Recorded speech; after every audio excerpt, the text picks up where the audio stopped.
Parfois, la seule façon de traverser la souffrance est d'aller directement l'affronter. Elle s'appelle Teresa, une femme handicapée qui doit tout faire pour s'occuper de ses 2 enfants qu'elle a. Cela n'a jamais été facile pour elle car elle ne peut pas travailler pour avoir de l'argent dont ils ont besoin en tant que famille. De toute évidence, elle n'a pas eu ses enfants toute seule. Elle a eu un homme qui était le père de ses 2 enfants. Après qu'elle leur ait donné naissance, il est mort mystérieusement et jusqu'aujourd'hui, elle ne sait pas ce qui a pu le tuer. Mais avec ses enfants, elle doit trouver un moyen de continuer leur vie. Étonnamment, Teresa n'est pas née comme ça. Elle est née comme une enfant normale. Mais un jour, elle est tombée à l'école et d'après ce qu'elle dit, elle n'avait que 12 ans lorsque cela s'est produit. On a essayé des traitements sur elle, mais c'était trop tard. Tout le monde se demandait comment elle a réussi à vivre avec une grossesse alors qu'elle était dans un tel état. Elle dit qu'elle pouvait ramper sur le sol comme ça pendant qu'elle était enceinte, mais cela n'était plus possible lorsque la grossesse était à plus de 6 mois. Elle ne pouvait plus bouger et heureusement, elle a été assistée par des médecins blancs qui sont venus dans leur village pour offrir des traitements gratuits. Ils l'ont aidée à survivre avec son bébé jusqu'au jour de l'accouchement. Nous avons dû nous rendre dans ce village reculé où elle vit pour que son histoire puisse être racontée au monde. La localiser n'était pas du tout facile car elle ne possède pas de téléphone portable et elle est toujours dans divers endroits très fréquentés, mendiant des pièces de monnaie pour acheter de la nourriture à ses enfants.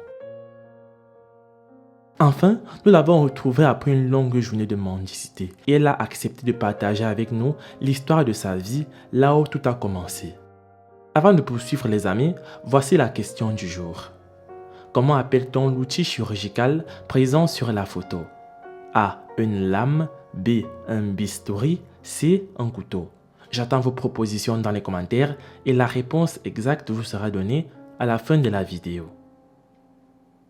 Avant ce que l'on voit aujourd'hui, Teresa est née comme une fille normale.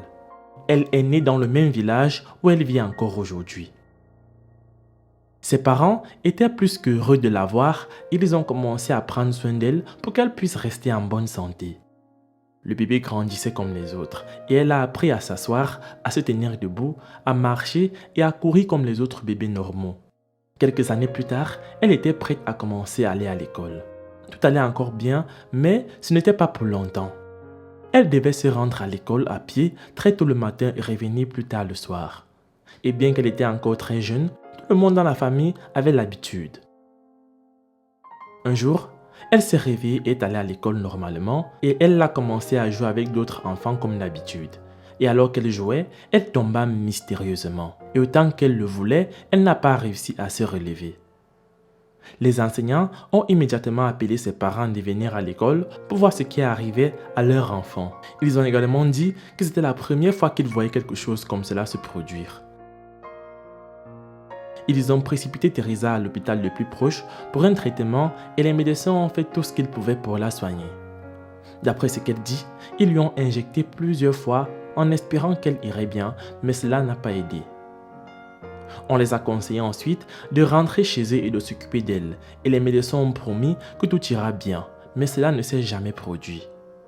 Quand ils sont rentrés chez eux, la situation s'est empirée. Les jambes de Teresa devenaient de plus en plus grosses.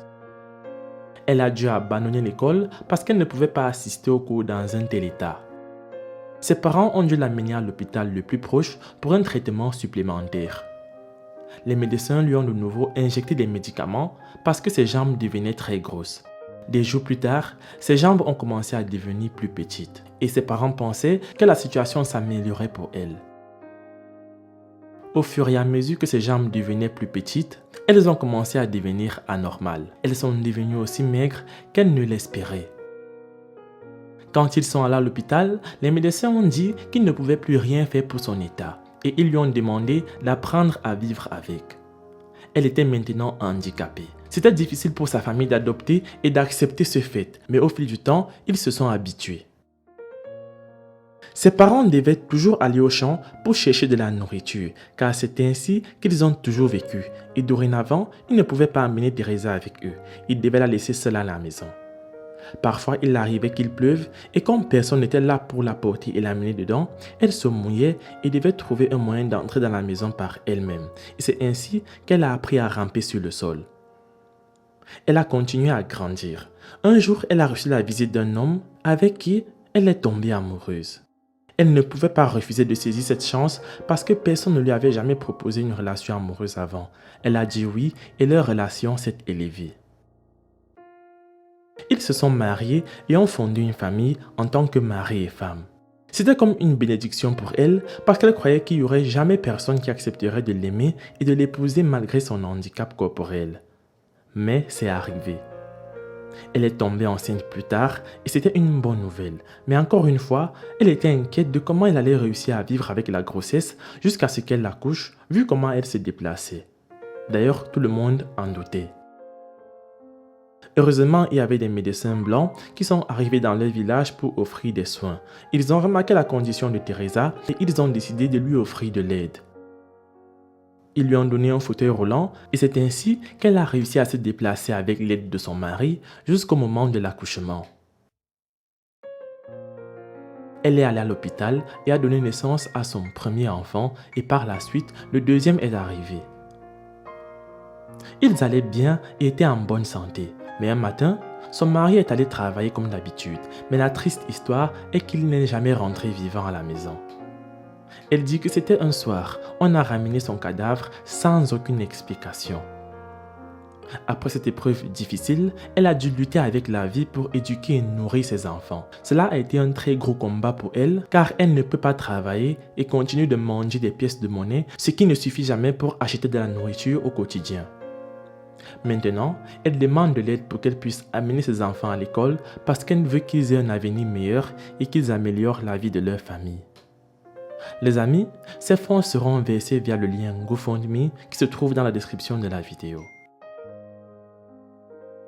C'est la fin de la vidéo. La réponse à la question du jour était le bistouri. Laisse un like si tu as trouvé. Moi, je vous laisse et surtout on se prend pour la prochaine fois.